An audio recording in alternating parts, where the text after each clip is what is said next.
स्वागत है आपका हमारे चैनल पर। मैं हूं आपके साथ शिप्रा सैनी। महाराष्ट्र में पीएमसी चुनाव से पहले एनसीपी चीफ शरद पवार को बड़ा झटका लग सकता है। एनसीपी नेता रूपाली चाकणकर बीजेपी में शामिल हो सकती हैं, ये बड़ी जानकारी सामने आ रही है। और खबर ये भी है कि रूपाली दरअसल बीजेपी नेताओं के साथ 2 बैठकें पहले ही कर चुकी हैं।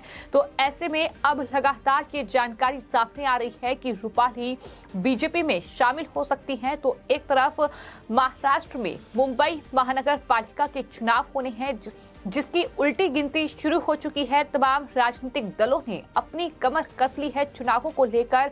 वहीं बीएमसी चुनावों की तारीखों का ऐलान कभी भी हो सकता है। चुनाव से ठीक पहले एनसीपी चीफ शरद पवार की मुश्किलें बढ़ सकती हैं, जो कि सियासी गलियारों में इस बात की लगातार चर्चा हो रही है कि एनसीपी नेता और राज्य महिला आयोग की हेड रूपाली चाकणकर अपना पाला बदल सकती हैं और वो बीजेपी में शामिल हो सकती हैं। द न्यू इंडियन एक्सप्रेस की खबर के मुताबिक एनसीपी नेता रूपाली चाकणकर बीजेपी नेताओं के साथ 2 बैठकें पहले ही कर चुकी हैं और अब जल्द ही बीजेपी के शीर्ष नेतृत्व यानी डिप्टी सीएम देवेंद्र फडणवीस के साथ उनकी एक आखिरी बैठक होगी। और माना यह जा रहा है कि उस बैठक के बाद ही रूपाली जो है वो अपना पाला बदलेगी, यानी वो बीजेपी में शामिल हो जाएगी।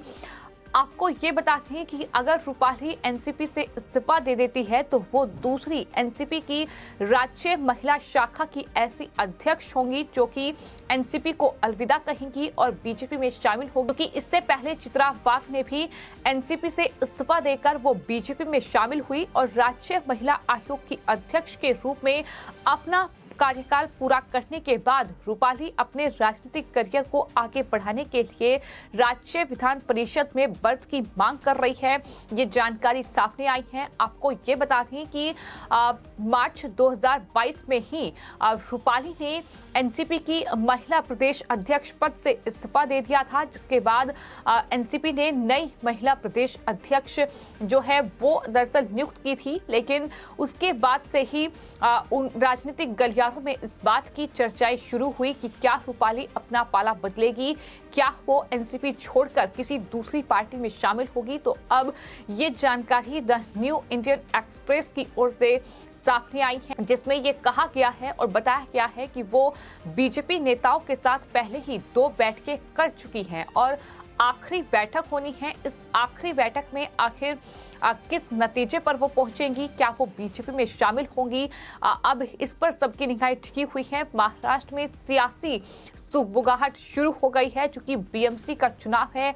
अपने आप में बीएमसी का जो चुनाव है वो कई मायनों में तमाम पार्टियों के लिए महत्वपूर्ण है। जहां उद्धव ठाकरे के लिए ये बहुत बड़ा कहीं न कहीं टेस्ट होगा, तो वहीं सिंधे और बीजेपी सरकार को भी अपना जो कहीं न कहीं मत है जनता का वो उनके पक्ष में है, ये साबित करने का एक बेहतरीन मौका होगा। और जाहिर तौर पर बीजेपी इसे गंवाना नहीं चाहती है। वहीं लगातार एनसीपी और कांग्रेस पार्टी भी ये ताल ठोक रही है कि किसी तरीके से बीएमसी के जरिए कहीं न कहीं विधानसभा चुनावों से पहले एक अच्छा माहौल अपने पक्ष में बनाया जाए। तो तमाम जो राजनीतिक दल हैं वो बीएमसी चुनावों के मद्देनजर अपनी अपनी तैयारियों में जुटे हुए हैं।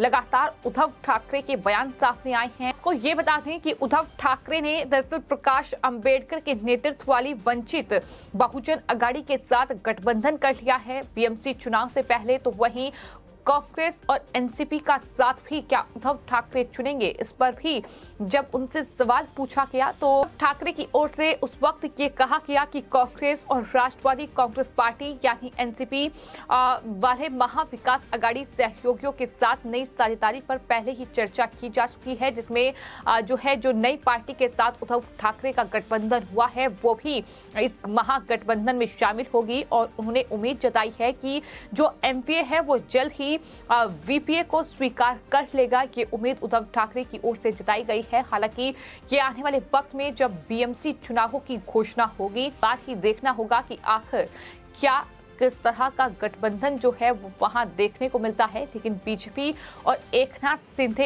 एक साथ बीएमसी चुनाव लड़ने का ऐलान कर चुके हैं। लेकिन इन सब के बीच अगर रूपाली जो है वो बीजेपी में शामिल होती है तो ये एनसीपी चीफ शरद पवार के लिए बड़ा झटका होगा, क्योंकि रूपाली न सिर्फ एनसीपी की नेता हैं बल्कि वो राज्य महिला आयोग की अध्यक्ष भी हैं और एक अच्छी और बड़ी महिला नेता के तौर पर उन्हें जाना जाता है। तो ऐसे में जाहिर तौर पर उनके साथ जो भी वोट बैंक होगा वो बीजेपी के पक्ष में जाएगा। तो ऐसे में ये शरद पवार और उनकी पार्टी के लिए बड़ा झटका माना जा रहा है। अगर रूपाली बीजेपी में शामिल होती हैं, अगर वो बीजेपी का दामन थामती हैं तो ये जाहिर तौर पर उनके लिए बड़ा झटका होगा। तमाम जो पत्रकार हैं उनके भी ट्वीट सामने आए हैं जिन्होंने इस तरह की खबर और जानकारी दी है कि रूपाली जो है वो बीजेपी में शामिल हो सकती हैं। लिखा गया है कि सत्ता के गलियारों में ये सुगबुगाहट लगातार जारी है कि एनसीपी की एक बड़ी महिला नेता जो महाराष्ट्र सरकार की प्रमुख है कि जल्द ही बीजेपी में शामिल होने की उम्मीद है। वो बीजेपी के साथ बातचीत कर रही हैं, 2 गोपनीय बैठक वो कर चुकी हैं। अंतिम फैसला जल्द ही महाराष्ट्र के बड़े बीजेपी नेता लेंगे। ये दरअसल एक तरीके से कहीं ना कहीं संकेत जो हैं वो तमाम लोगों की तरफ से दिए जा रहे हैं। हालांकि रूपाली का अभी तक इस पर कोई भी बयान सामने नहीं आया है, लेकिन अगर ऐसा होता है तो जाहिर तौर पर ये न सिर्फ शरद पवार बल्कि अगर महाविकास अघाड़ी का गठबंधन बीएमसी में होता है तो उनके लिए भी एक बहुत बड़ा झटका होगा। तो आपको ये बता दें कि रूपाली चाकणकर जो हैं वो दरअसल जिस तरीके से हमने आपको बताया कि राज्य महिला आयोग की अध्यक्ष भी हैं, सामाजिक कार्य वो करती रहती हैं और महिलाओं के लिए दरअसल वो तत्पर रहती हैं। इस तरीके की वो नेता के तौर पर जानी जाती हैं और यही वजह है कि रूपाली को दरअसल एक बड़ी महिला नेता के तौर पर जाना जाता है। राज्य महिला आयोग की कमान संभालते ही रूपाली चाकणकर ने कई बड़े मामले जो हैं वो संभाले हैं और इसी के चलते उनके काम को देखते हुए उन्हें उसी पद पर रखने का फैसला किया गया है। सड़क आंदोलन से लेकर भव्य मंच और हजारों की भीड़ में रूपाली चाकणकर को अनूठापन देखने को मिला है। उनके भाषण हो या फिर पॉइंट टू पॉइंट बात करने का उनका तरीका, उनके तीखे जवाब, सहमति और कभी-कभी अपने विरोधियों को मशहूर करने के लिए भी वो जानी जाती हैं। तो इस तरीके का उनका व्यक्तित्व है, इस तरीके का उनका ये पूरा राजनीतिक सफर रहा है। लेकिन अब क्या वो नई जो पारी है राजनीति की वो बीजेपी के साथ खेलेंगी, क्या आने वाले वक्त में देखना होगा, क्योंकि फिलहाल इस तरह की लगातार सियासी गलियारों में चर्चा है कि रूपाली जो है एनसीपी की एक बड़ी महिला नेता, वो दरअसल एनसीपी का साथ छोड़ सकती है और बीजेपी का दामन थाम सकती है। और अगर ऐसा होता है तो बीएमसी चुनावों से पहले ये जहां बीजेपी के लिए बड़ी और अच्छी खबर होगी तो वहीं शरद पवार और उनकी पार्टी के लिए ये बड़ा झटका होगा, क्योंकि रूपाली सिर्फ एक एनसीपी नेता नहीं है बल्कि वो इस वक्त राज्य महिला आयोग की अध्यक्ष भी हैं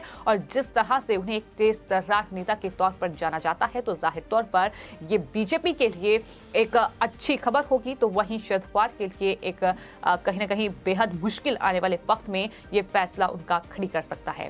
फिलहाल आपकी इस पूरे मामले पर क्या राय है हमें कमेंट बॉक्स में जरूर लिखें और चैनल को सब्सक्राइब करें। धन्यवाद।